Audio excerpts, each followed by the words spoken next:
तो जी हाँ दोस्तों, फरिश्ता मूवी इतना ज़बरदस्त मूवी खेसारी लाल यादव ने बना दिया है कि लोगों का भीड़ ख़त्म नहीं हो रहा है। इतना भीड़ आज तक पहले कोई भी भोजपुरी फिल्म में नहीं मिला था देखने को। और इसी दौरान खेसारी लाल की टीम के लोग भी आनंद मंदिर लखनऊ में वो लोग चले गए हैं मूवी देखने के लिए।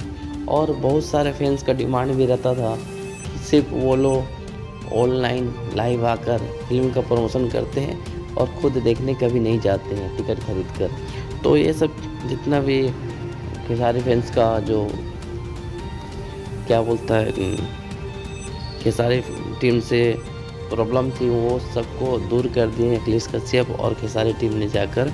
और इससे और भी मतलब जितने फैंस हैं खेसारी लाल को उनको और अच्छा लगा कि खेसारी टीम भी खुद उस हॉल में बैठकर फिल्म देख रहे हैं।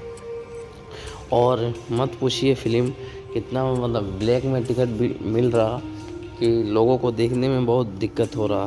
तो आप लोगों ने फिल्म को देखा या ना देखा प्लीज़ कमेंट करके ज़रूर बताएं।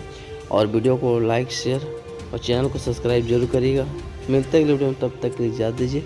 जय हिंद, जय बिहार, जय भोजपुरी।